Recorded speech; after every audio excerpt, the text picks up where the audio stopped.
Welcome or welcome back to my channel. Hey, first of all, Happy New Year. I hope everyone enjoyed their holiday season. And Happy New Year 2020. 2020. It's some new stuff out, y'all. So if you don't follow Ashkin Curls, what are you doing with your life? First of all, an OG, beautiful, pretty much ankle length hair. And if you think I'm always posting the sales, no. You need to follow Ashkin Curls. So I'll make sure I leave her information either in the cards or in the description box. But on Instagram, Ashley posted that Carol's daughter had a few new products that they were launching. And that's just not a brand that I hear people talk about much anymore. So once she posted them, of course, I scurried myself onto Target and picked up a couple of the products. So the first product that I picked up from Target is the Carol's Daughter Wash Day Delight. This says Love at First Wash, Water to Foam Shampoo, and it says that it has aloe. There are no sulfates, no parabens, no silicones, and no artificial colors. So this is the shampoo, and as you can see, like, it literally looks like water. So I'm going to be trying this out today. It says, reimagine your wash day with our water to foam shampoo made with aloe. Our liquid micellar technology acts like a magnet to attract and lift away buildup for a thorough scalp and hair cleanse without leaving hair feeling stripped. We all love that. The targeted liquid formula provides easy scalp access as it instantly flows through hair and transforms into a gentle foam lather without harsh friction. It effortlessly works throughout, minimizing tangles, and quickly rinses clean so there is no added weight from residue left behind. After one wash, scalp and hair feel clean and hair feels soft and moisturized. One wash changes everything. So I'm going to be giving this a try today. Ashley also posted this other new collection from Carol's daughter, and this is the Goddess Strength collection. Apparently this is a strength and length system. One use is 15 times stronger hair. I wasn't able to find the shampoo to this line, but I did pick up the conditioner. This is the fortifying conditioner, and it says that it is for weak and breakage prone hair. This has no parabens, no petroleum, no mineral oil or artificial colors, and it has castor oil, ginger, and black cumin seed. It says don't let weak hair hold you back. Give your hair goddess-like strength with our Goddess Strength system that supports the strength of your hair as it gets longer. Our powerful conditioning balm blended with castor oil, black cumin seed, and ginger when used with our shampoo, hair and scalp oil, and leave-in cream helps target weak strands, restoring intense moisture and fortifying hair so each strand is stronger from root to tip. With improved manageability, hair is easier to detangle so there's less breakage and hair can keep its length. So this is the rinse out conditioner, and I'll be giving this a try today. And after I rinse out the fortifying conditioner, I am going to go in with the Divine Strength leave-in cream, which does have a claim of 94% less breakage. So I'm going to go ahead and wet my hair, and then I'll come back with my final thoughts.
Okay, so let's go ahead and talk about the Wash Day Delight.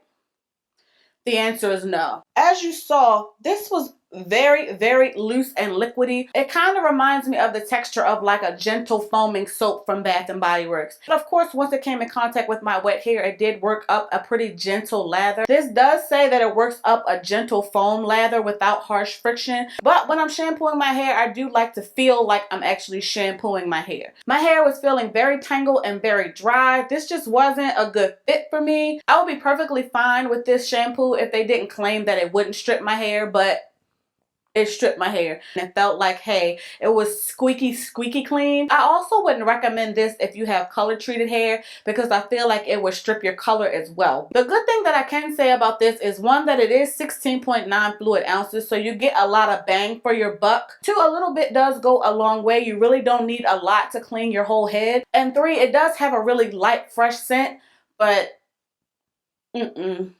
stripped. No ma'am. Now to the star of the show today. So once I rinsed out the Wash Day Delight, like I said, my hair did feel very stripped and very dry and tangled. So I did go in with the Goddess Strength Fortifying Conditioner. Y'all, I did towel dry my hair for about 5 minutes, so my hair wasn't dripping wet, but it was still significantly damp. I went in with a good bit of the conditioner, as you saw, and instantly when this came in contact with my hair felt soft, it felt moisturized, it had amazing slip. Remember, I'm coming from dry, tangled, hay-like hair. This restored every bit of moisture that the shampoo removed from my hair. This does claim that it strengthens the hair, but this instantly made my hair feel so soft. This does say that you can use it as a regular rinse out, or you can use it as a hair mask if you leave it on for 5 to 7 minutes. I probably had it on for about 3 to 5 minutes, and then I rinsed it out with lukewarm water, and it does say to rinse it very well. So I made sure when I was rinsing it out that I went through and kind of parted my hair and made sure that I had it all rinsed out. Y'all, I was rinsing my hair so long because it still felt like I had conditioner in it. That's how softening and moisturizing this conditioner is. So I would highly recommend you picking this up if you see it in your local Target. I do also want to mention that the conditioner does have a pretty intense kind of cologne fragrance. So if you're sensitive to fragrances, definitely give this a whiff in the store just to make sure that it's not going to be an issue for you, because the scent does linger. And once I rinsed out the fortifying conditioner, I did go in with the Divine Strength leave-in cream. You all saw that I just put my hair into 4 sections. Because I only put my hair into 4 sections, I did want to make sure that I put a good bit of conditioner in each section. So I did go in with about 7 or 8 pumps on each section. The leave-in conditioner is ever so slightly looser than the fortifying conditioner, but this just kind of reiterated the moisture and the slip and the smoothness that the rinse out conditioner gave me. I did notice applying this that I had minimal shedding. I was able to glide my fingers through my hair from the root. Yes, from the root, girl. The leave-in cream also didn't feel like it was just sitting on my hair. I felt like it was genuinely penetrating my strands, and I love it. You all know I like to style on damp hair, so I do have the leave-in applied, and I'm letting my hair dry down in this t-shirt towel for a few minutes, and then I'm going to go ahead and style. But I'm going to go ahead and do a separate video on the styler because I am using something a little new, so make sure you stay tuned for that. Make sure you drop down in the comments and let me know if you've seen these products, if you've picked them up, or if you're even interested. Make sure you like, share, and subscribe. Thank you so much for watching, and I'll catch you in the next one.